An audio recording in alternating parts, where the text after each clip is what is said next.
Hello students, last लेक्चर्समध्ये आपण rotational डायनॅमिक्सचे आधीचे एक्झाम्पल पाहिले होते, अनसॉल्व प्रॉब्लेम. आता आपण नेक्स्ट एक्झाम्पल घेणार आहोत. A pendulum consist of A massless string of length 20 centimetre and a tiny Bob of mass 100 gram is set up as a conical pendulum. It's Bob now perform 70 rotational per minute. Calculate the kinetic energy and increase in the gravitational potential energy of the ball. म्हणजे potential energy, आपल्याला kinetic energy आणि potential energy काढायची. तर first आपल्याला जे काही given दिले ते गिवन आधी आपण लिहून घेऊ. आपल्याला लेंथ दिलेली आहे 20 सेंटीमीटर्स मीन्स 0.2 मीटर्स. त्याच्यानंतर आपल्याला मास दिलेलं आहे 100 ग्रॅम म्हणजेच 10⁻⁻1 kg, बरोबर आहे.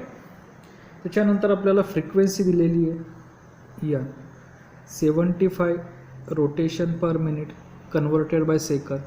70 divided by 60 is equal to 5/4 rotation per second. एवढं आपल्याला इन्फॉर्मेशन त्यांनी गिवन दिली. त्यानंतर इथे आपल्याला जीची व्हॅल्यू, ही जीची व्हॅल्यू 10 मीटर पर सेकंड स्क्वेअर घ्यायची आणि पाय स्क्वेअरची व्हॅल्यू ही 10 घ्यायची, बरोबर. आता दिलेल्या डायग्रॅम आपल्याला जर डायग्रॅम ड्रॉ केली आपण पेंडुलमची, तर आपल्याला एक्झाम्पल इझिली सॉल्व करायला येतं. हा आपला पेंडल आहे, ही त्याची हॉरिझॉन्टल सर्क्युलर मोशन आहे आणि हा इथे असलेला आपला बॉब आहे की जो ह्या डायरेक्शनमध्ये काय होतं मूव्ह होतो आहे. ही रेडियस, ही त्यांनी कवर केलेली हाईट आणि ही त्याची असलेली ही लेंथ. ही हाईट अँड लेंथ वेगवेगळी आहे. जशी जशी रेडियस वाढत जाईल तस तशी हाईट कमी कमी होत जाते, पण लेंथ तीच राहणार आहे. आता बॉल हा नेहमी व्हर्टिकली डाऊनवर्ड डायरेक्शन त्याचं वेट असतं एमची, म्हणजे त्याला बॅलन्स कुणी केलं, हा व्हर्टिकली अपवर्ड डायरेक्शन. मग व्हर्टिकली अपवर्ड डायरेक्शनचं असलेला बॅलन्स आपण कसं काढतो, तर ह्या स्ट्रिंगवर अप्लाय झालेलं टेन्शन म्हणजे टी. मग तो टेन्शन काय जर आपण थेरीमध्ये पाहिलं असेल तर इथे येतो टी कॉस थिटा, ह्या डायरेक्शनला येतं टी साईन थिटा आणि या इकडे येतं यम v²/r. असं आपलं सिम्पल कन्स्ट्रक्शन आहे डायग्रॅमचं. आता आपल्याला ह्यांनी विचारलं काय, find the calculate the kinetic energy. मग कायनेटिक एनर्जीचा फॉर्म्युला काय आहे, 1/2 mv².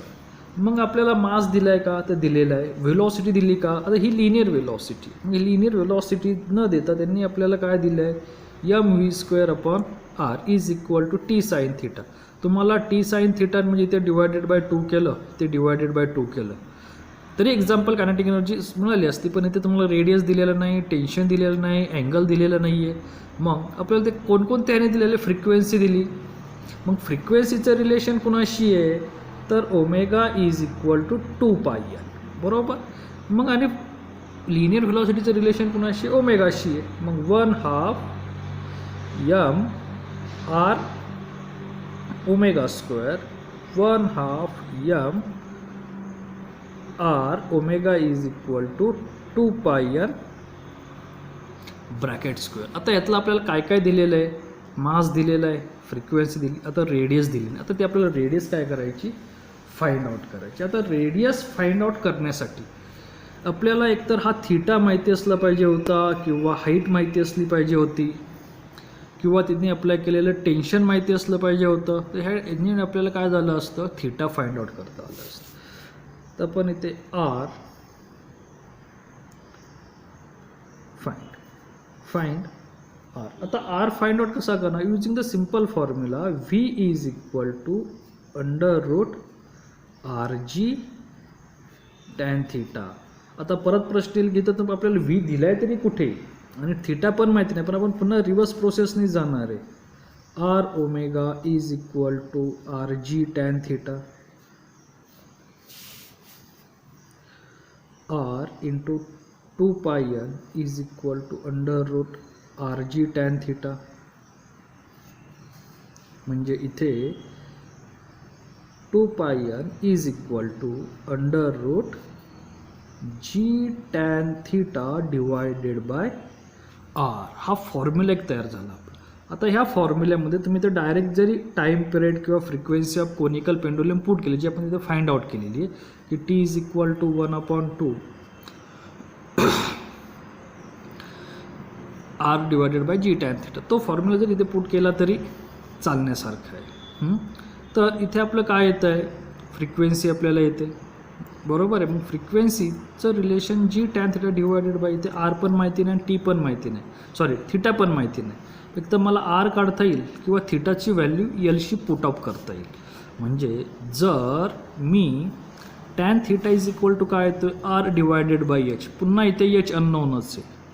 म्हणजे मी जर आरची व्हॅल्यू जर पुट केली तर r is equal to l sine theta. हा राईट अँगल ट्रायंगल आहे की नाही, मग sine theta is equal to r divided by l, म्हणजेच r is equal to l sine theta. ही व्हॅल्यू जिथे पुट केली तर माझं relation 2πn is equal to under root g divided by l cos theta, असं simple माझं काय तयार होतं, इक्वेशन तयार होतं. आणि मग ह्या इक्वेशनवरून मला कुणाची व्हॅल्यू भेटणार आहे, थिटाची, कारण की मला एन माहिती आहे, यल माहिती आहे, जी माहिती आहे. मी ह्या व्हॅल्यू इथे पुट करतो, 2 into pi into 5/4 is equal to जीची व्हॅल्यू काय 10, एलची व्हॅल्यू काय 0.2 इंटू कॉस थिटा. हे झाली माझी सिंपल कॉस थिटाची असलेली व्हॅल्यू. आता ह्या कॉस थिटाच्या व्हॅल्यूमध्ये जर मी सिम्प्लिफाय केलं तर बेकी बेदुनी 4 आणि इथे किती येतात 50, बरोबर की नाही. 50 divided by cos theta is equal to 5π divided by 2 is equal to under root 50 divided by cos theta. Means therefore square on both side जर स्क्वेअर केला ते काय होणार 25π² divided by 4 50 divided by cos theta. Means therefore cos theta is equal to काय येतं आहे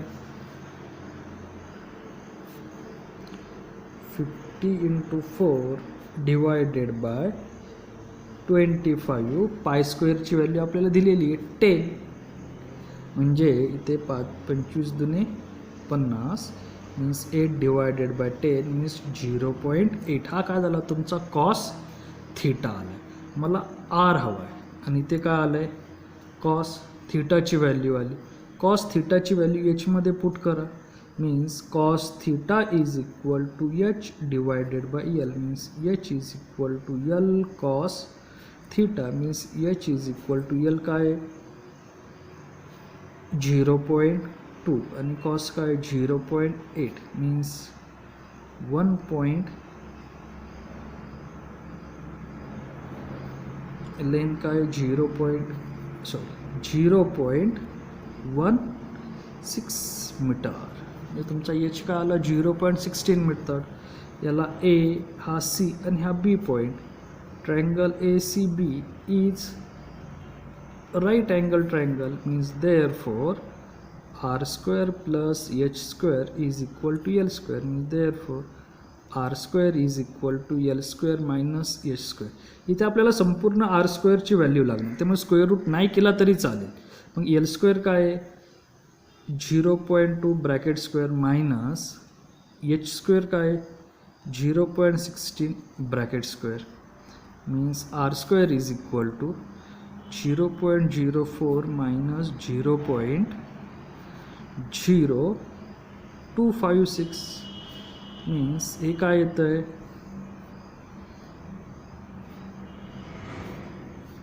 0.04 means 400 minus 0.0256. म्हणजे इथे आले 4, इथे आले 4 कॅरी 1 म्हणजे 1. म्हणजे थोडक्यात r² इज इक्वल टू 0.0144. हा काय झाला आपला आर स्क्वेअर आलं, याला म्हणतो इक्वेशन फर्स्ट. हे फक्त आर स्क्वेअर काढण्यासाठीच आपल्याला लागलेलं relation. Means there four kinetic energy is equal to 1/2 m R square 4 square into n square. Put करा 1/2 मास 10⁻⁻1 रेडियसचा square 0.0144 metre into 4 pi स्क्वेअरची value 10 आणि n स्क्वेअर 5/4 ब्रॅकेट स्क्वेअर. काय काय कॅन्सल होत आहे, तर आपण जर कॅन्सलेशनमध्ये पाहिलं तर हा 10 इनवर्स आणि हा 10 कॅन्सल होतो आहे. इथे 4 आणि ते 4 म्हणजे एक 4 राहतो, तरी आपण कॅल्क्युलेशन करू. 0.0144 इंटू 2 इंटू 25 डिवायडेड बाय 60, बरोबर आहे की नाही. इथे 2 याचं कॅल्क्युलेशन केलं तर आन्सर येतं 0.045 जूल. आता हे तुम्हाला युजिंग द लॉगबुकचा यूज करून आपल्याला कॅल्क्युलेशन करायला. आता पुढे काय विचारले, पोटेन्शियल एनर्जी, बरोबर आहे.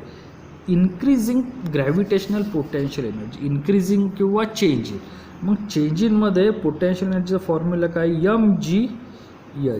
आता तुमचा बॉलचा मास बदलणार नाही, ग्रॅव्हिटेशनल बदलणार नाही, फक्त बदलते काय, म्हणजे इनिशियल कंडिशनला हा बॉब इथे होता, तो ह्या अँगलनी जर रोटेट झाला की तो इथे गेला. म्हणजे इनिशियल कंडिशनला असलेली ही हाईट आणि ही हाईट ह्यांचा डिफरन्स होणार आहे की नाही. म्हणजे इथून एवढी हाईट तुमची काय झाली, चेंज झाली. मग त्याचा डिफरन्स इथे आपण घेणार आहे.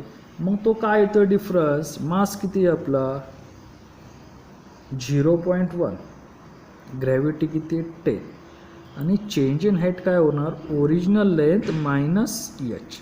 म्हणजे ह्याची ओरिजिनल लेंथ आणि ही एच जी आपण इथे एच काय केलेली आहे, फाइंड आउट केलेली आहे. मग 0.1 इंटू 10 इंटू लेंथ किती आहे 0.2 मायनस 0.6. पोटेन्शियल एनर्जी म्हणजे mg into change in height, बरोबर नाही, ते आपलं चेंज होणार आहे. मग ते मास 0.1, ग्रॅव्हिटी 10, चेंज इन हाईट म्हणजे ही आपली इनिशियल हाईट होती, तो रोटेशनमध्ये गेलं की एवढा वर जाणार, म्हणजे एवढी हाईट बदलणार. म्हणजे इनिशियल एल आणि फायनल एच म्हणजे एल मायनस एच, ते व्हॅल्यू पुट केल्या तर आपल्याला आलेली पोटेन्शियल एनर्जी 0.040 जूल. म्हणजे कायनेटिक एनर्जी जास्त as compare to the potential energy. आता ह्या एक्झाम्पलमध्ये शक्यतो तुम्हाला थीटा किंवा आर हा गिवन दिला जाईल आणि थीटा फाइंड आउट करायचे वेगवेगळ्या पद्धतीने, तुम्ही ज्या प्रोसेसनी वाटेल त्या प्रोसेसनी आपण थीटा फाइंड आउट करू शकतो. Next example, continue. Next example 18 number. A motorcyclist, as a considered particle, is undergoing vertical circles inside a sphere of death. The speed of the motorcycle varies between 6 meters per second and 10 meters per second. Calculate the diameter of the sphere of death. How much minimum value are possible for these two sphere? आता इथे consider आपल्याला vertical circle, जर आपण इथे vertical circle असं draw केलं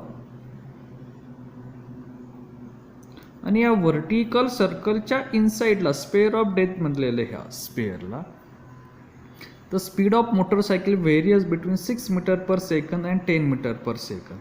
म्हणजे त्याच्या कुठल्या तरी 2 पॉईंटचं variation 6 metre per second and 10 metre per second. हे जे व्हेरिएशन असतं ते व्हेरिएशन म्हणजे त्यांच्या असलेल्या व्हेलॉसिटीचा मॅक्झिमम आणि मिनिमम व्हेलॉसिटीच्या स्क्वेअरची सबट्रॅक्शन असते.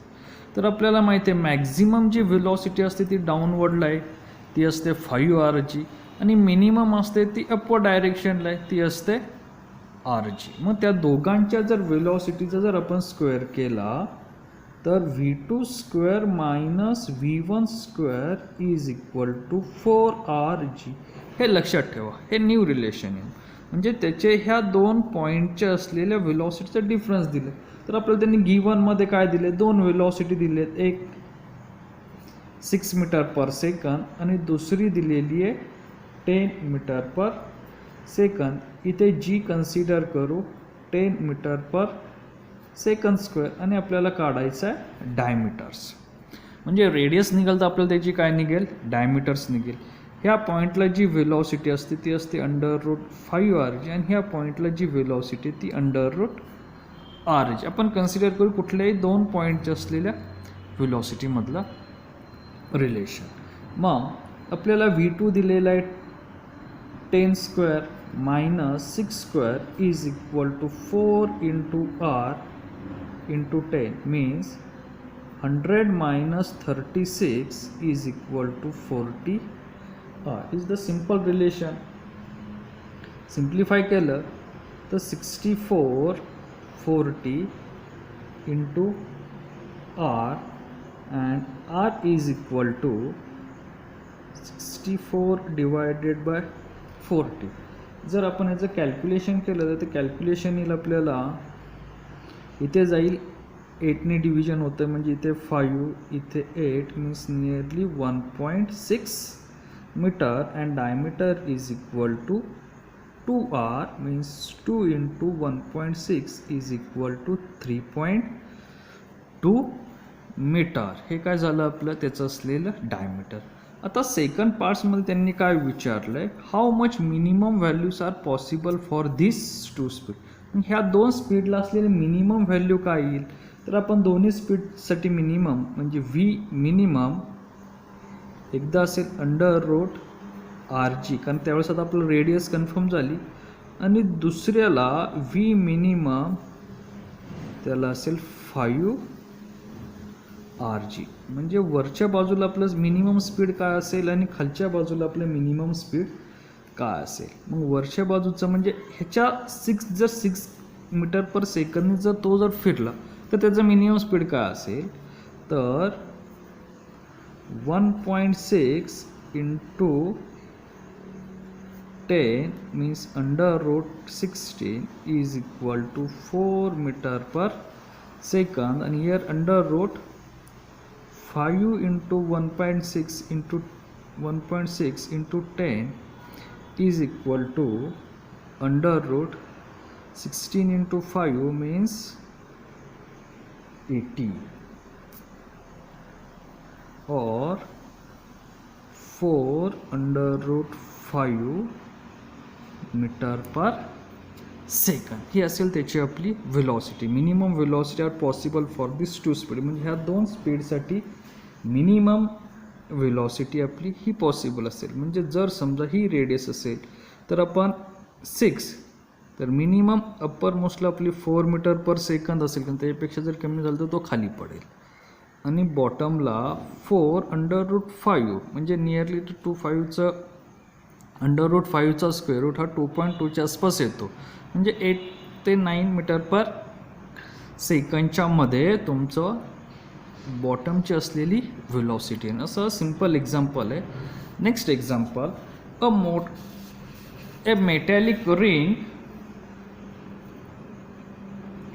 19 नंबरचं example. A metallic ring of mass 1 kg has moment of inertia of 1 kg meter square when rotating about one of its diameter. It is molten and remolded into a thin uniform disc of the same radius. How much will its moment of inertia be when rotated about its one axis? आता इथे आपल्याला given काय काय दिलेलं एक्झाम्पलमध्ये, हे जे example आहे ते CET एक्झाम्पल आहे. तुम्हाला मास दिलेलं आहे 1 kg as moment of inertia. तुम्हाला मोमेंट ऑफ इनर्शिया दिली when rotating about one of its diameter. त्या रिंगची moment of inertia about a diameter दिली kg मीटर स्क्वेअर, हे रिंगची दिली. आणि आपल्याला काय सांगितलं, इट इज मोल्टन म्हणजे त्याला वितळवलं and remoulded into a thin uniform disc, आणि त्याची डिस्कमध्ये कन्वर्ट केलं आहे ऑफ द सेम रेडियस. आणि जी इनिशियल रेडियस होती त्याच इनिशियल रेडियसचं तिचं डिस्कमध्ये, म्हणजे इनिशियल रेडियसला ती रिंग होती, नंतर तिचं मोल्डेड केल्यानंतर ती डिस्क झाली. तर त्या डिस्कच्या moment of inertia when rotated abouts in own axis, म्हणजे सेंटरची आपल्याला moment of inertia find out करायची. आता हा एक्झाम्पल इतकं सोपं आहे की ह्याचं तुम्हाला जर फॉर्म्युले लक्षात असतील तर तोंडीसुद्धा उत्तर येईल. पण आपल्याला एक्झाम्पल सॉल्व करायसाठी म्हणजे 2 मार्क्सचं एक्झाम्पल म्हणजे त्या स्टेपने आपल्याला सॉल्व करावं लागेल. तिथे आपण ते प्रोसेस करू. Moment of inertia about a diameter of ring. मग moment of inertia about a diameters of ring काय येते? mr² divided by 2. ह्याला मी 1 म्हणतो.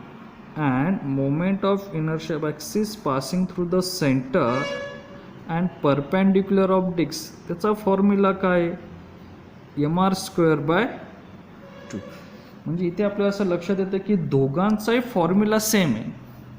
दिलेला मास म्हणजे तीच वितळवली म्हणल्यावर मास काय बदलणार आहे का? नाही. आणि त्यांनी काय सांगितलं? ऑफ द सेम रेडियस, आणि सारखीच रेडियस आहे म्हणजे मास सारखा आहे, रेडियस सारखा आहे आणि फॉर्म्युलासुद्धा सारखा आहे. तर moment of inertia about a diameter of ring is equal to moment of inertia of axis passing through the centre of disc is same is 1 kg metre square. एवढं आपलं सिम्पल आन्सर आहे त्याचं, एकदम सिम्पल. हे MCQ type question येतात ह्या टाईपचे. डिस्कचं रिंगमध्ये conversion, रिंगचं डिस्कमध्ये conversion केलं तर आलेली मोमेंट ऑफ इनर्शियाचं काय असेल? आता इथे कधी कधी ही रेडियस वेगळी देतात, म्हणजे रेडियस इज 2 टाइम्स इन्क्रीजेस किंवा 2 टाइम्सनी डिक्रीजेस. हे लक्षात ठेवून मग इथं व्हॅल्यू आपल्याला काय करावं लागली असती? पुट. म्हणजे इथून मोमेंट ऑफ इनर्शियावरून आणि मासवरून मला रेडियस निघाली असती, ती रेडियस मी इथं पुट केली असती आणि ह्या रेडियसच्या रिलेशननी मी त्या न्यू असलेल्या बॉडी शेपची मोमेंट ऑफ इनर्शिया त्या पोझिशनची काय केली असते? मी फाइंड आउट केली असते. Next example 20 number. A big dumbbell is prepared by using a uniform rod of mass 60 gram and length 20 centimetre. 2 identical solid spare of mass 50 gram and radius 10 centimeter each are at the 2 ends of the rod. Calculate the moment of inertia of the dumbbell when rotate about an axis passing through its center perpendicular to the line. आता basically आपण simple diagram करू. तर dumbbell shape म्हणजे हा तुम्हाला दिलेला rod आणि त्या रॉडला जोडलेले हे 2 स्पियर, हा झाला आपला डम्बेल शेप. आणि ह्या डम्बेल शेपच्या सेंटरमधून आपली काय होते? ॲक्सिसची रोटेशन होते, म्हणजे ती झाली रोटेशनल पोझिशन. आता आपल्याला गिवन डाटा काय काय दिलेला आहे? तर तुम्हाला लेंथ दिलेली आहे L ऑफ रॉड, ती किती आहे? 20 centimetre converted by 20 into 10⁻⁻² metre. Mass of rod आणि ते 2 मास आहे म्हणून मी एकाला R सिम्बॉल यूज करतो. 60 ग्रॅम मीन्स 60 into 10⁻³ kg. म्हणजे इथून इथपर्यंत असलेली आपल्याला लेंथ दिलेली आहे, बरोबर आहे, रॉडची. त्याच्यानंतर पुढे काय दिलेलं आहे? 2 आयडेंटिकल स्पियर ऑफ मास, म्हणजे mass of sphere is 50 gram means 50 into 10⁻³ kg each of radius. आणि त्याची असलेली रेडियस काय दिलेली आहे? 10 सेंटीमीटर्स मीन्स 10 into 10⁻² मीटर. आता मला त्याची moment of inertia find out करा. आता मोमेंट ऑफ इनर्शिया इथे आता 2 बॉडीज आहेत, एक रॉड आणि ह्या 2 स्पियर 2 बाजूला असलेले. जर सिंपल रॉड असतात तर मोमेंट ऑफ इनर्शिया त्याची मी लिहिली असती ml²/12. नुसता स्पेअर असता तर त्याची मी मोमेंट ऑफ इनर्शिया लिहिली असते 2/5 mr². पण इथे ह्या डम्बेल शेपला हे 2 रोटेट केलेले आणि हा स्पियरला रोटेशनल ॲक्सिस नाही, तो डम्बेलला आहे. म्हणजे इथं हा जो रॉड दिसतोय त्या रॉडचा हा एक पार्ट आहे, तो वेगळा शेप म्हणून कन्सिडर करायचा नाही. म्हणजे त्याची मोमेंट ऑफ इनर्शिया स्पियरची घ्यायची नाही, तो ह्या रॉडला जॉईंट केलेला एक मासचा पार्टिकल आहे. म्हणजे इथे आपली बेसिक मोमेंट ऑफ इनर्शियाची डेफिनेशन येते. मोमेंट ऑफ इनर्शिया आपण काय म्हणतो, सम ऑफ म्हणतो की नाही. Moment of inertia is define as the sum of product of mass and square of the distance between rotational axis to given position.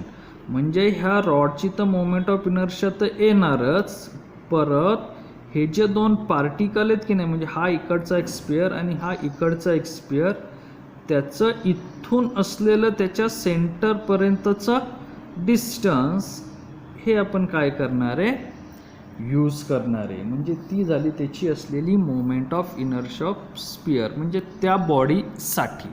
म्हणजे आपली moment of inertia of dumbbell ही काय येते,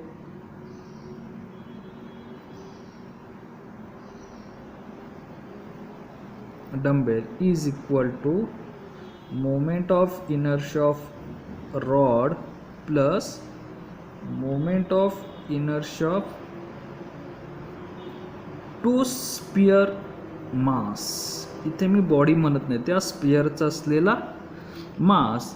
इथे एच काय येतो, एच इथून मोजतोय म्हणजे हाफपासून L/2 प्लस रेडियस. मग यल किती आहे आपला 20, त्याच्या निम्मं केलं तर 10 plus 10 is equal to 20 centimetre is equal to 20 into 10⁻⁻² metre. म्हणजे तुमचा एच काय येतो आहे 20 इंटू 10⁻⁻² मीटर. आता मोमेंट ऑफ इनर्शिया ऑफ डंबेलचं काय, moment of inertia of rod. मग moment of inertia of rod काय, ml²/12. माझ्याकडे moment of inertia of sphere, to sphere, एका स्पिअरचं इथे याला म्हणतो m rod mr msh² plus msh² mass into product of square of distance between rotational axis to given position of particle. म्हणजे हे h² इथे आता आपण सिम्बॉल h² वापरलं. म्हणजे तुमचं काय आलं, mr² into l divided by 12 plus 2msh².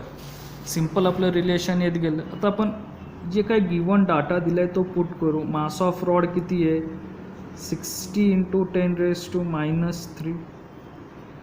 Length of rod किती आहे 20 into 10⁻⁻2 bracket square divided by 12 plus 2. Mass of sphere किती आहे 50 इंटू 10⁻⁻3 आणि distance between rotational axis to sphere किती आहे एच, तो म्हणजे किती आहे 20 into 10⁻⁻2 bracket square. Common factor काय काय येतात आपल्याकडे 20 इंटू 10⁻⁻2 ब्रॅकेट स्क्वेअर हे कॉमन फॅक्टर आहेत. इथे आपण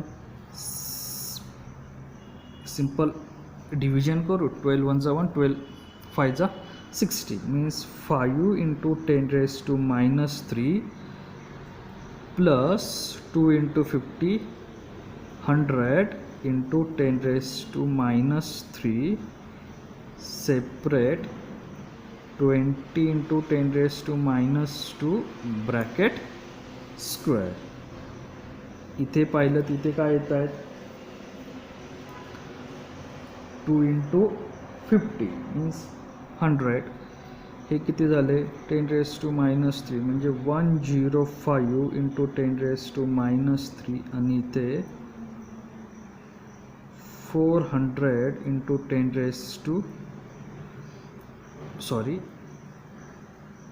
इट्स ओके, इंच्यामध्ये मल्टिप्लिकेशन इथे 105 आलं, बरोबर आहे. मग आपलं आलेलं सिम्पल एक्झाम्पलचं रिलेशन काय आहे ते जर ह्यांचं कॅल्क्युलेशन आपण केलं तर काय काय कॅन्सल होत आहे. तिथले 105 इंटू 400 ह्यांचं कॅल्क्युलेशन काय येतं आहे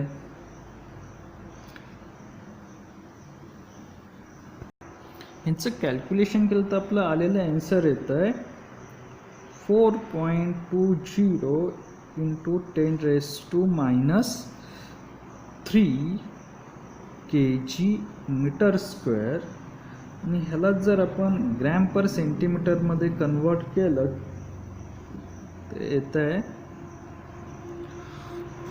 42,000 ग्रॅम सेंटीमीटर स्क्वेअर. आता calculation using your log table, आपलं लॉग टेबलचं जे काही लेक्चर झाले ते तुम्ही पहा की लॉग कसा यूज करायचा, ते तुम्हाला समजेल की हे लॉगनी सॉल्व केल्यानंतर याचं कॅल्क्युलेशन कसं येतं आहे. It's a simple example. आता तुम्ही कॅल्क्युलेशन तुमच्या ह्याने सॉल्व करू शकता. 5 10 raised to minus 3 सुद्धा तुम्ही ते कॉमन काढू शकता, म्हणजे इथे 1 + 20 म्हणजे 21 आणि इकडे 20 येईल. त्याचं सिम्प्लिफिकेशन केलं तर 42,000 ग्रॅम सेंटीमीटर स्क्वेअर किंवा 4.2 into 10 raised to minus 3 kg metre square. हे असं आपलं सिम्पल एक्झाम्पल. आता ह्या एक्झाम्पलमध्ये CATला पण हे एक्झाम्पल विचारलं जातं. त्या CATच्या एक्झाम्पलमध्ये हा डंबेल शेप कधी रिंग देतील, कधी डिस्क देतील किंवा कधी स्पेअर देतील. तो काही दिला तरी घेताना त्याला mr² फॉर्ममध्ये घ्यायचा आहे.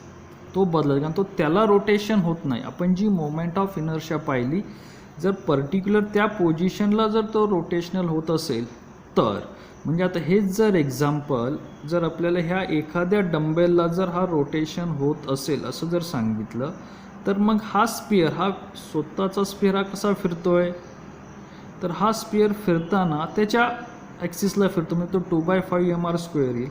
पण इथून ह्यांचं रिलेशन हे mr² फॉर्ममधील, पण ते डिस्टन्स मी इथून इथपर्यंत काय करणार, मेजर करणार. समजलं एक्झाम्पल. आता next example. A flywheel used to prepare earthenware pots is set into rotation at 100 rotation per minute.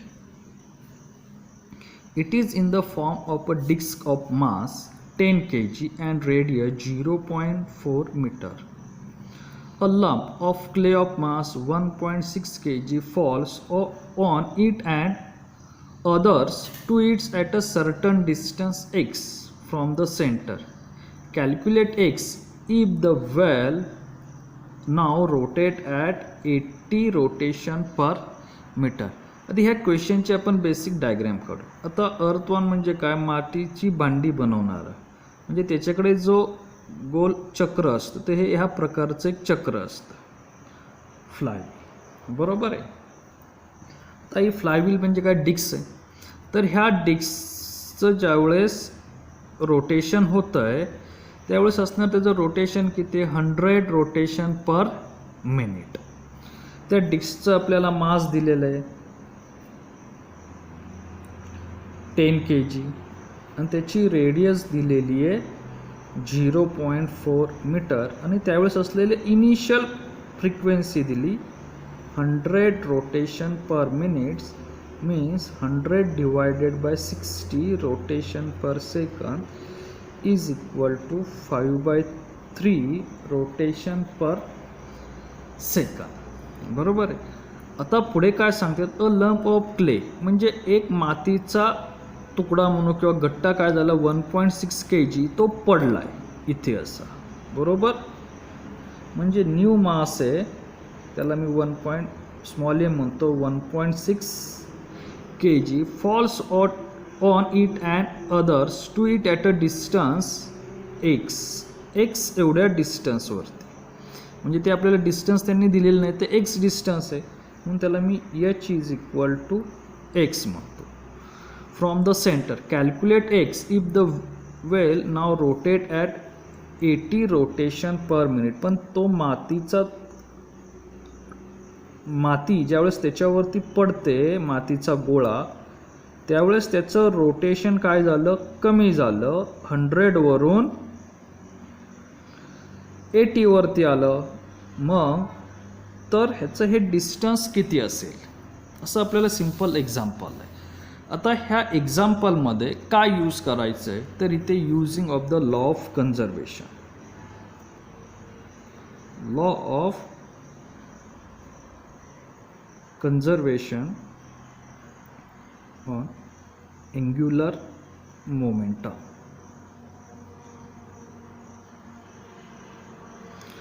Law of conservation of angular momentum काय आहे? I1 omega 1 is equal to I2 omega 2.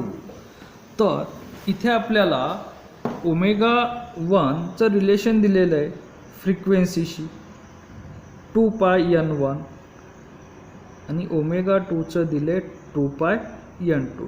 2 pi cancel means I1 n1 is equal to I2 n2. म्हणजे हे झालं आपलं simple relation. मला इथे frequency दिलेली आहे दोघांची n1 n2. मला काढायचे तर हा किती डिस्टन्सवर पडलाय ते. मग मला इथे मोमेंट ऑफ इनर्शिया दिली का? तर नाही दिली. पण मोमेंट ऑफ इनर्शियाच्या ऐवजी मला इथं बॉडी दिलेली. ती बॉडी कशी आहे? फ्लाय. मग फ्लायव्हीलची असलेली मोमेंट ऑफ इनर्शिया काय येते? तर फ्लायव्हीलची असलेली मोमेंट ऑफ इनर्शिया काय आहे? mr² डिवायडेड बाय 2 म्हणजे डिस्कची असलेली. मीन्स याला म्हणतो equation number first. I1 is equal to mr² divided by 2. मग I2 कसा फाइंड आउट करायचा आहे? तर I2 फाइंड आउट करताना जे आपण आधीचं डंबेल शेपचं एक्झाम्पल सॉल्व केलं होतं त्याच मेथडनीच. म्हणजे पहिली ज्या ॲक्सिसला रोटेशन होतं ती बॉडी कोणती आहे? तर डिस्कची आहे.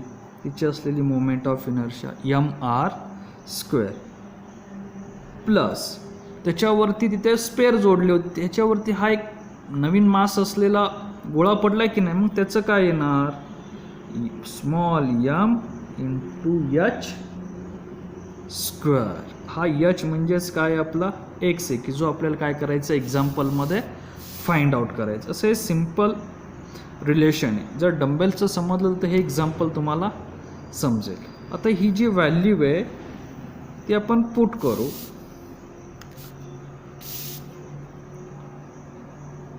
Put in equation first. मग इक्वेशन फर्स्ट काय येतोय आपला? mr² divided by 2 n1 is equal to mr² divided by 2 plus h² n2. आता दिलेल्या सगळ्या व्हॅल्यू आपण पुट करू. म्हणजे m मास दिला आहे तुम्हाला 10, रेडियस दिलेली आहे 0.4 त्याचा स्क्वेअर ब्रॅकेट स्क्वेअर, n1 दिलेला आहे 5/3 is equal to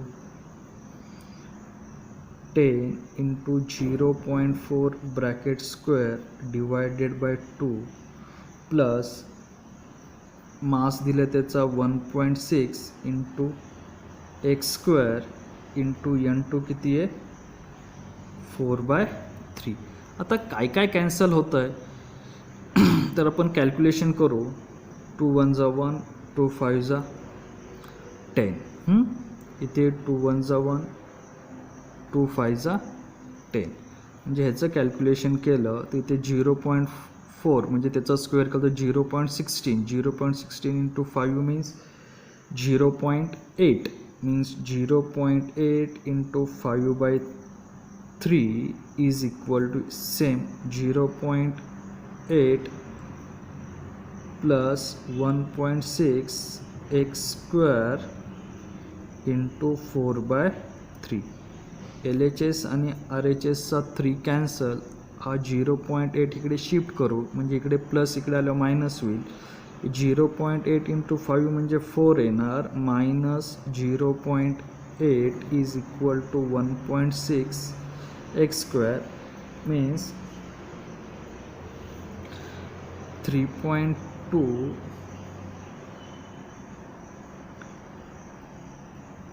1.6 into x².